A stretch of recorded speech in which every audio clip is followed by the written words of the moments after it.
respect to what was happening at during the Saba period. That lawyer was John Kaminwa. He was going to check on the status of Kenneth Matiba, one of the frontliners of the Saba initiative. And tonight we're not looking back to that time so much as we are looking forward and into the present and discussing whether our politics has evolved since those 25 years when this agitation began for a new constitution for social economic space and rights with respect to that. Right. So we've got a great panel this evening. Two of them were frontliners during that time. Njero Kazango, former legislator from Runyenjes, as well as Gitobui Manyara, former legislator himself, one of the Young Turks. And we've also got Henry Minor from Article 19 to tell us about governance specifically today. Right. Are our legislators cutting the mustard when it comes to that? Absolutely. They say sometimes the more things change, the more they remain the same. There has been some progress in the country, and we'll be taking a look at that. So please do keep your comments coming in on Twitter and on SMS. But first, let's take a look at the top stories we have for you on KTN Weekend Prime tonight.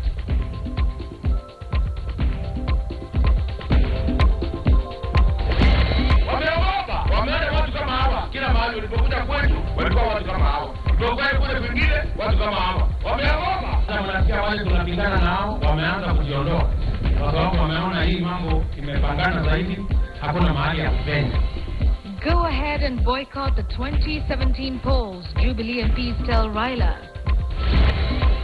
If you want to help the youth, then you should have given them the 25 billion shillings you're giving to NYS. That is when people will know that you're serious with the youth. We still need answers on Waiguru's handling of NYS, Raila tells Uhuru. And death before a wedding, groom-to-be drowns on wedding eve. We're going to work with the government in trying to connect all the people who are unconnected. And billionaires meet Uhuru seeking to invest in Kenya's energy sector.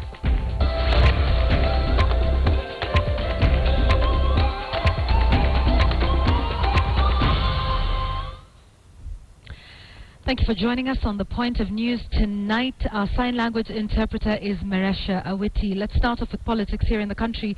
Deputy President William Ruto has slammed the opposition chord over its threat to boycott the 2017 general elections. Ruto and a host of Jubilee Alliance allied MPs scoffed at the opposition, claiming they had sensed defeat. CORD has threatened to give the 2017 polls a wide berth unless the electoral body shelves its strategic plan launched just a few days ago. Sam Ogina kicks us off with that report. Leading a battery of his coalition members to Isiolo, the deputy president was swift to hit back at CORD over threats to boycott the 2017 polls. Ruto claiming the opposition had sensed defeat ahead of the forthcoming elections. Wameona watu kama hawa kila mahali ulipokuja kwetu walikuwa watu kama hawa. Ulipokuja kule kwingine watu kama hawa. Wameogopa. Wenzetu tumeona wameanza kuwa na wasiwasi kwa sababu wanaona serikali hii inafanya kazi. Kwa hivyo wakati ikifika wanajua hii kura wananchi si mtatupatia kura. Si mtatupatia kura. Hata mnasikia wale tunapingana nao wameanza kujiondoa. Kwa sababu wameona hii mambo imepangana zaidi, hakuna mahali ya kupenya. Kwa hivyo tukae chonjo, tembee mbele, tufanye kazi, hiyo ndio ya muhimu. On the eve of IEBC launching its strategic plan, the opposition held a consultative meeting with the electoral agency calling for the postponement of the launch. CORD claimed the opposition was not consulted and could not be part of a document aimed at streamlining the electoral body and the electoral practices. But IEBC, in defiance, unveiled its strategic plan a day later. Feeling undermined, CORD threatened to take specific actions, among them boycott of the polls. They are testing our resolve. But the guarantee we are giving them is that we are factual with what we are doing, what we are saying.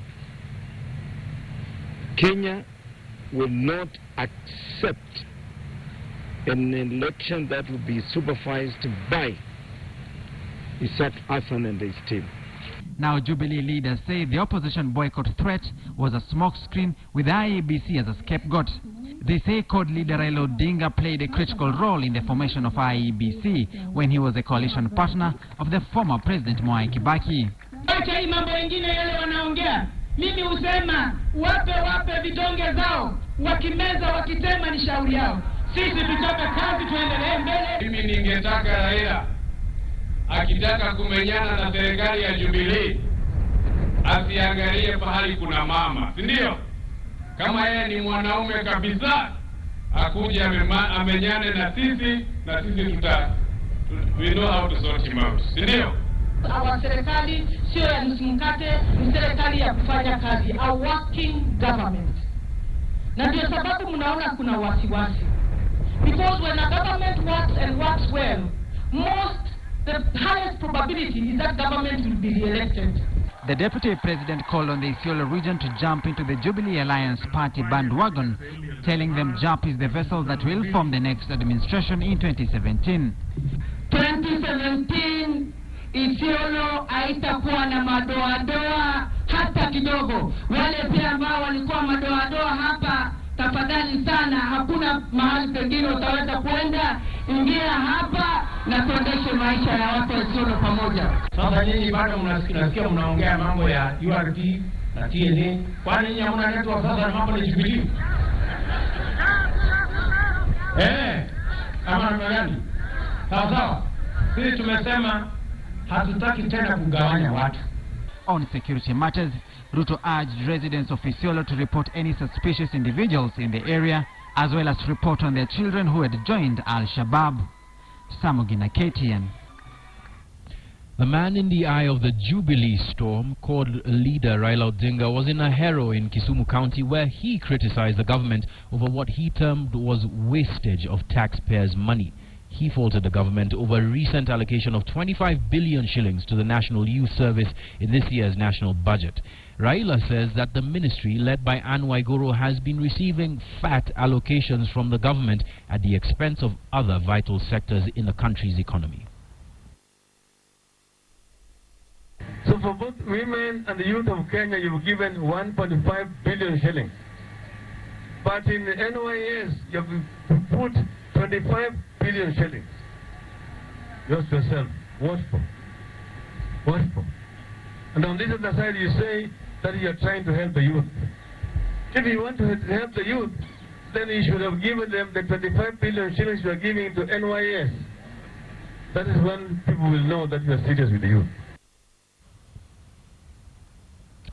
15 pupils of Kisumu's St. Vitalis Nanga Primary School are in hospital after consuming a poisonous fruit from a plant within the school compound. The parents say their children were vomiting and complaining of stomach aches. According to the nurse in charge, the pupils' the pupils who are now in stable condition were also intoxicated when they were brought in. The County Director of Health, Dr. Ojuang Lucy, has confirmed that the said plant has been taken to the government laboratory for further analysis.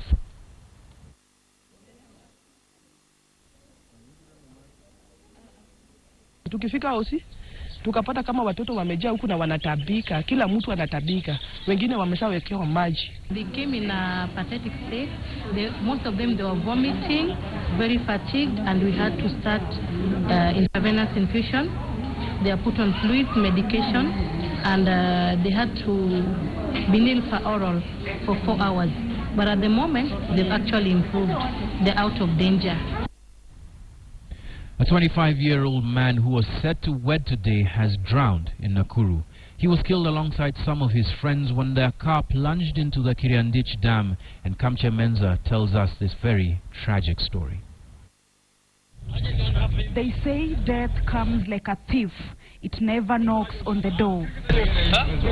Had the victim known about this accident, he would not have shown up around this dam. Its waters are running deep to over 40 feet under. Nilipokea simu kutoka a member of the public ya kwamba iko gari iliingia katika Kirdam Dam. Yale tulisikia ni kwamba hiyo gari ilikuwa na abiria wawili na mmoja alitoka akapelekwa hospitali, mwingine angali yako ndani ya maji ambayo ni driver. He was planning to have his wedding tomorrow, and he told me he was just coming to pick the mother-in-law today, so that tomorrow it will be easier for them when they begin their celebration. In his vehicle with his friend, the deceased is said to have taken a tour to this dam and took a few pictures.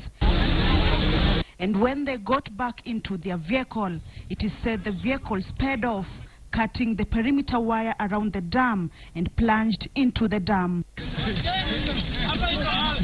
Nikaambia wasichana wenzangu wote niende barabara. Kakuja kufika barabara, hao watu wakanisalimia, wakaingia gari, mmoja akatoka akapanguza kio. Kupanguza kio akaambia iko sawa, akaangalia magurudumu akasema iko sawa. Kapendua gari, wakakuja fika hapo nusu, akaongeza speed na akaenda mpaka direct. Mimi nikakimbia kuja kuangalia, kuona mmoja anafungua mlango, akatoka, mwingine anaingia maji akitoka mara 3. Nikakimbia nikaenda kuitana nikipiga nduru. Na hata kwangu mahali ambapo nilimngoja kama mgeni wangu hakufika, na hata chai ambayo alitengenezewa bado iko mezani inamsubiri. It is so sad for me. Lost in thoughts, onlookers watched helplessly, unable to fathom how cruel death could be to shatter the dreams of the young man on this day. Cheploch divers had to be brought from Kerio River, over 70 kilometers away. Tumepoteza watu wengi sana. There are more than 10 people ambao wamekuwa wakiingia katika dam. Kama serikali ya county ingefikiria kuweka divers katika hii dam. Rescue efforts that were underway for the better part of last evening were futile. The huge dam served the entire town of Kabarnet and surrounding areas. Kamchemenza, KTN, Baringo County. The government of Kenya says a lot of opportunities exist for youth to create their own jobs and therefore their own wealth. But young people in this country insist that the so-called great opportunities only exist on paper.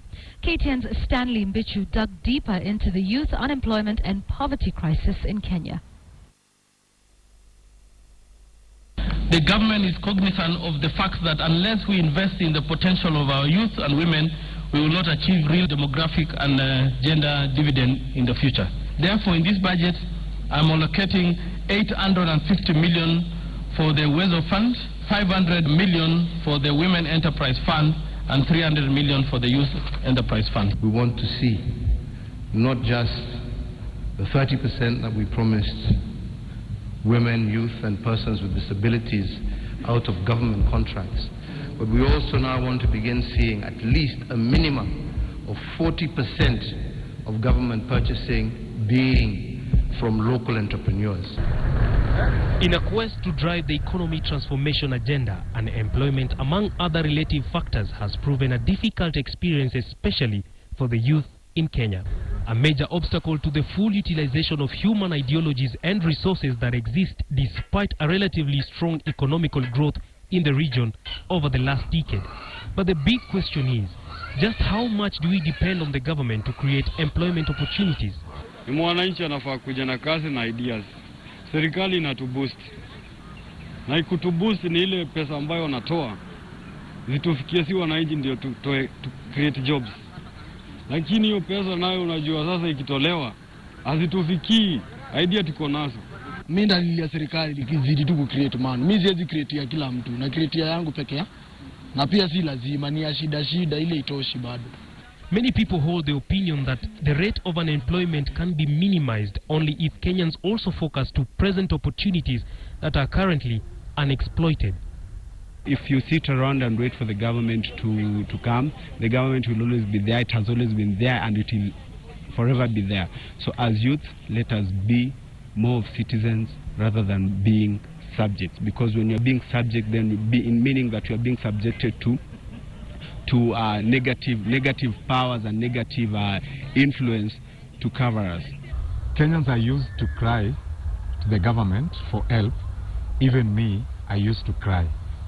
But when I realized that the government is just there to serve the whole nation, but opportunities are lying with us.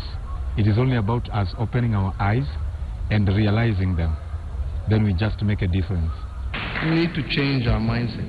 The government spends billions of shillings on technology every year, and yet none of it is spent amongst our people. I don't understand why. Yeah? It's easier to make money out there than it is to make money from you.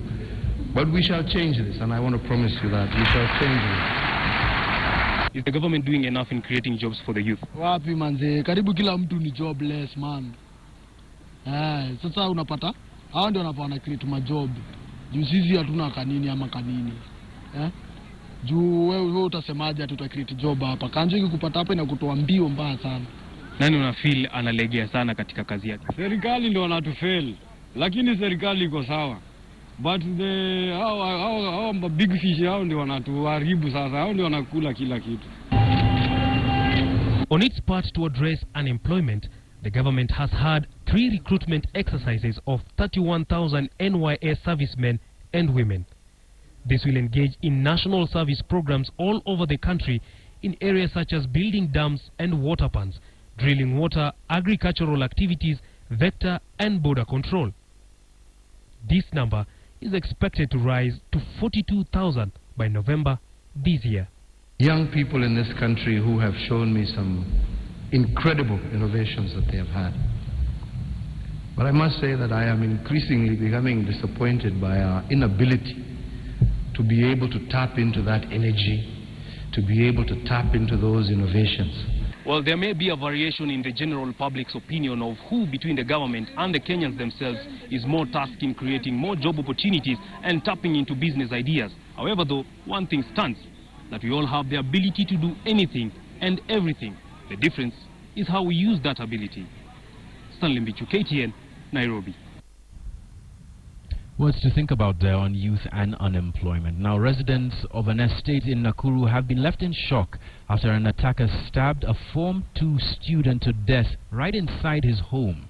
The 17-year-old was stabbed in the bathroom in his parents' house. Kamche Menza again with this unfortunate report. It was one black Saturday for the parents of the deceased and neighbors here at Mwariki Estate. Take this to my son. Following the news of the murder of their son. The victim was home alone and his parents at church when the incident occurred. Those working in the neighborhood only heard screams. Nikasikia akisema, "Hey, saidieni.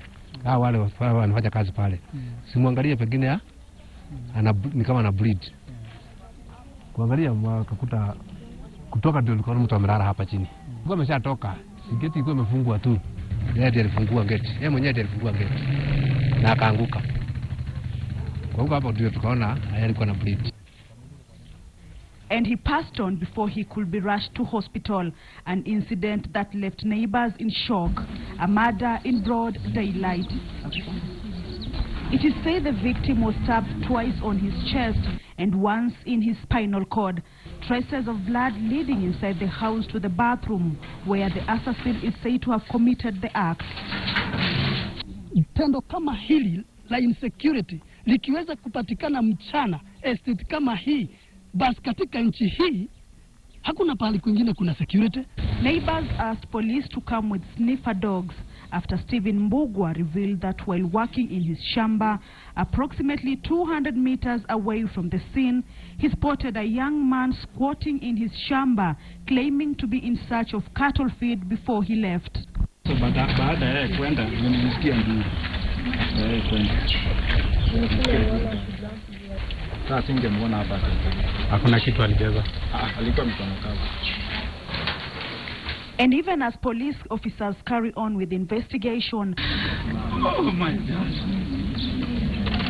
who did this to my son? One house is tonight going to bed without a loved one. Kamche Menza, KTN Nakuru. A very sad state of affairs. We do hope they get to the bottom of who committed that heinous crime. Let's take you to Bujumbura now. Burundi's presidential election that was to be held on Wednesday next week has been postponed to July the 21st. Presidential spokesman Gervais Abayeho has been quoted saying the decree to postpone the presidential vote had been signed by President Pierre Nkurunziza on Friday in response to the request made by leaders of the East African Community states plus South Africa. Burundi has witnessed weeks of protests and violent clashes between security forces and groups opposed to Nkurunziza's third-term bid. The situation in Burundi's capital city Bujumbura is tense as the country plans to hold a presidential vote. According to media reports, 12 gunmen were killed yesterday in clashes with the Burundian security forces near the border with Rwanda. The fighting took place near Rugazi, 140 kilometers north of Bujumbura, in a thickly forested area on the Rwandan border. Rebel Burundian army soldiers who attempted but failed to overthrow President Pierre Nkurunziza in a coup in mid-May have claimed to have masterminded the attack on government troops. The UN Human Rights Chief Zaid Rad Al-Hussein this week told the UN Security Council that security was deteriorating rapidly in Burundi and that an explosion of violence was looming. Hussein told the Security Council his office has documented dozens of killings in the past 2 months, most of them shootings of demonstrators and human rights defenders by the youth wing and security forces. Hussein has urged the government to disarm the Imbonerakure youth wing of the ruling CNDD-FDD party immediately. Burundi has been hit by violence since April when President Pierre Nkurunziza announced he would be seeking a third term in office. The opposition argues the president's move violates the constitution, which provides for a maximum of 2 terms. But Nkurunziza cites a court ruling that cleared him for an extra term. Opposition parties stayed away from parliamentary polls in June, handing Nkurunziza's party a landslide win. The opposition says it will boycott the presidential vote. Leaders from the East African Community states recently met in Tanzania's capital city, Dar es Salaam, and called for Burundi's presidential election to be delayed in a bid to resolve the political crisis. The UN Human Rights Chief says refugees fleeing Burundi have reported targeted campaigns of intimidation and terror and have blamed the atrocities on Imbonerakure militia. More than 140,000 people have fled to neighboring states for fear of violence. A general involved in the failed coup attempt this week said his comrades were still planning to oust Nkurunziza. But the government says any attempt to destabilize Burundi will be crushed by security forces. Patrick Amimo, KTN. Ugandans today remember a terror attack that shook the nation in 2010. We have a special feature from our partner station, NBS.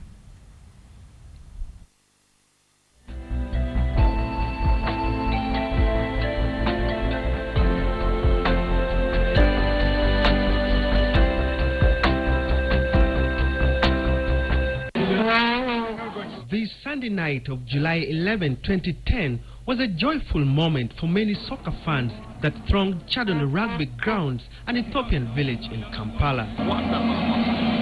Spain was playing Netherlands in the final held in South Africa, the first of its kind on African soil.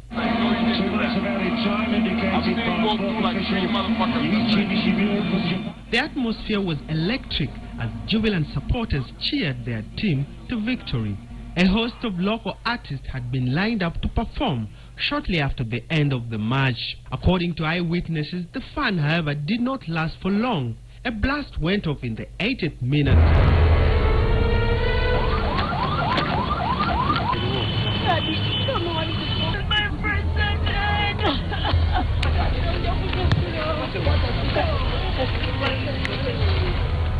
Bringing with it unseen before terror. The loud music was soon replaced with tears and agony as a second blast went off.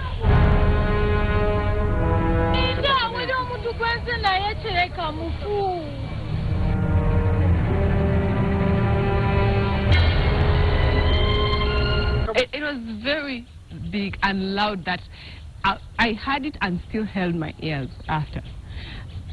But I kept asking myself for a few seconds what exactly was happening, what was the blast about.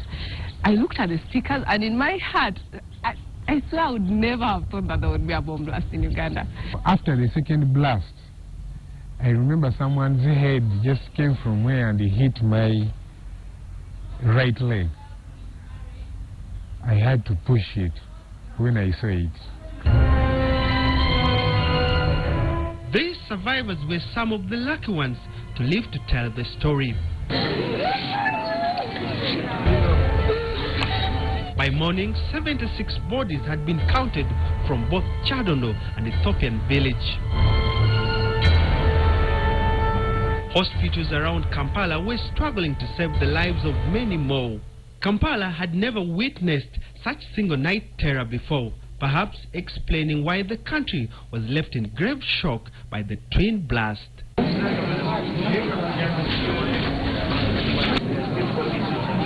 Many victims still live with the trauma.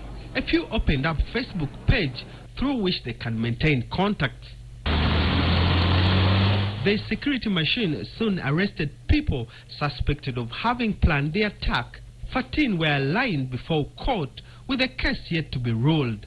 These suspects include Hussein Hassan Agade, Mohammed Hamid Suleiman, Suleiman Joroge, Isa Ahmed Luimam, Suleiman Hija Namadondo, and others.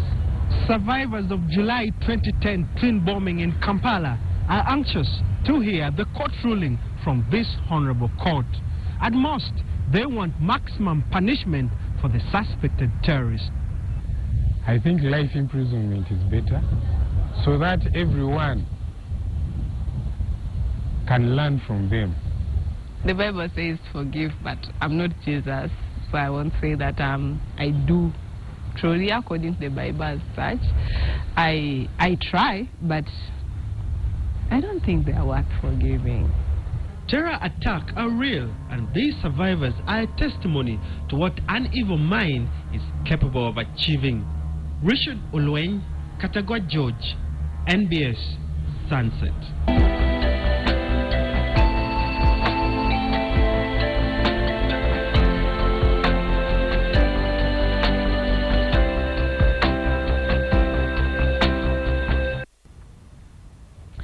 The 3,000 meter steeplechase All Africa Ivy Kiyeng clinched the national 3,000 meter chase title after clocking 9 minutes 33.4 seconds.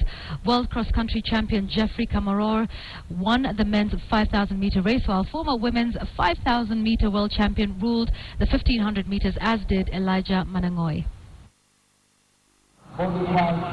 Winning the national title meant everything to the athletes who lined up for the various finals on the last day of the 2015 National Athletics Championships at the Safaricom Stadium in Kasarani. The country's and by extension the world's best athletes in middle distance races lined up in the 5,000 meters finals. World cross-country champion Geoffrey Kamworor, world bronze medalist Isaiah Koech, and the 2013 world cross-country champion Japheth Korir caught the attention of the spectators on the yawning terraces. Kamworor retained his star status as he won in 13 minutes, 14.7 seconds. Isaiah Koech came in second.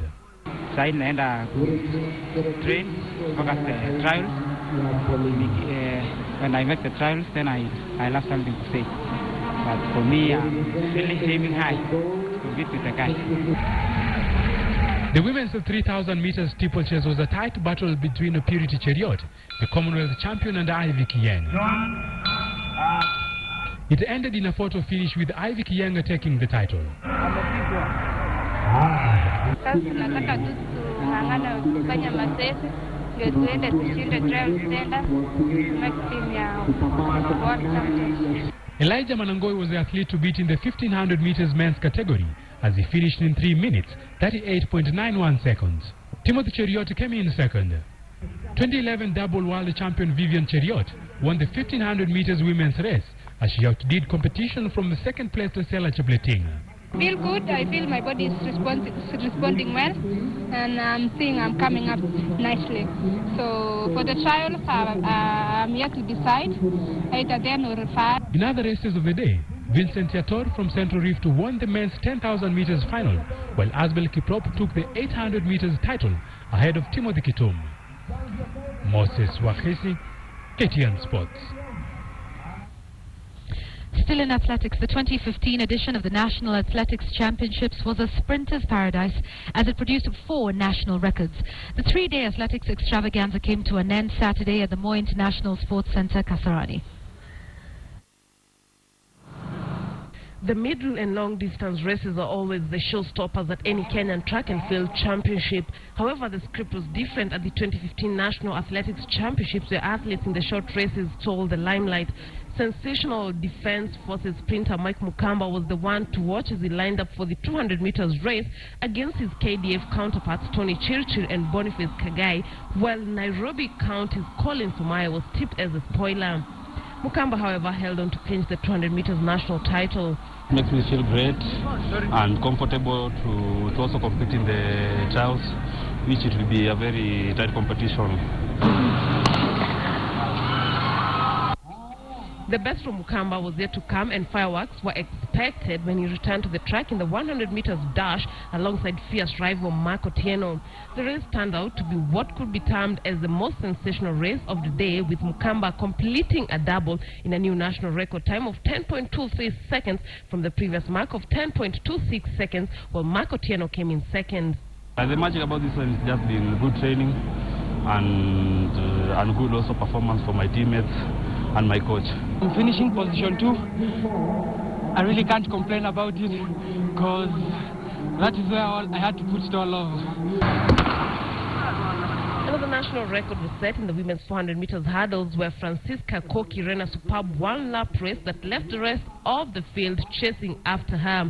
Koki clocked 55.82 seconds to lower the national record. Priscilla Tabunda brought down the 3rd national record of the day in the short races, clocking 14.08 seconds, lowering veteran prison striker Florence Wasike's record. Wasike finished 3rd in that race.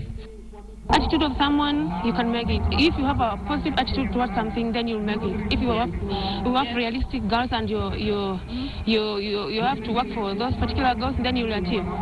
The superb display by sprinters on Saturday seems to signal a short race's uprising. What's really happening in Kenya is about that we, as Kenyans, or as the fellow athletes of sprint, we had to gather and say, like, this 2015, all sprints must really rise, because it has really been a letdown for the past years that they have really not shown up. But this year I can really say that sprints have really woken up. The completion of the 3-day national championships now paves way for the national trials to select the team to the World Athletics Championships in Beijing and the All-African Games in Congo, Brazzaville. Lynn Washira, KTN. In volleyball news, Kenya's Malkia strikers destroyed the Australian party in Canberra with a hard-fought but impressive 3-1 win to book a place in Sunday's gold medal playoff against Peru at the FIVB World Grand Prix. The Australians were playing in their first match in their own country since the 2000 Sydney Olympics and had been hoping to celebrate with a win. The home started off well, winning the first set 25-18, which their partisan supporters started betting off their victory. But the Africa Queens, who on Friday staged a sit-in after receiving reports from Nairobi suggesting a split of the winning team, put that behind and dealt with the assignment at hand. Coach David Lungaho reshuffled his players, and with Evelyn Makuto and Mercy Moim running into good form, Malkia strikers soon took control, winning 18-25, 25-16, 25-20 and 25-14. Kenya is fighting to climb to Group 2, and victory against Peru tomorrow will deliver that much sought-after status. All right, time for some feedback. The hashtag was Saba Saba. We were commemorating 25 years since that date. Cherom Zalendo says, while democracy has thrived in Kenya, the shackles are as a result of bad leadership. And Henry Hobson says, Saba Saba, Kenyan politics at its lowest standards right now. We need progressive politics. Nginya Ngaruma says, I hope I pronounced that right, elections every so often is not synonymous with democracy. The latter is a fallacy. The game is still the same, only the players are different and turning more greedy and inhuman. That's Abdul Malik 254. I think that's where we should leave it this evening. Right, yes. Thank you so much for watching. Thank you for your feedback. Just an update on the party primaries in Tanzania. We understand January Makamba, one of the most promising candidates in that, is out. He's conceded defeat. Yeah, interesting. Interesting stuff that's happening. Lowassa as well. is out. But, you know, he's tweeted tonight saying, Asanti bali kazi ni sasa. Kushirikiana na mteule wa chama kushinda na kutekeleza ilani kutatua shida za wananchi. We'll keep you updated on what's going on in Kenya and around the East African region. Thanks for watching The Point of News. Good evening. My name is Yvonne Okwara Matole. Good night, East Africa. My name is John Allenham.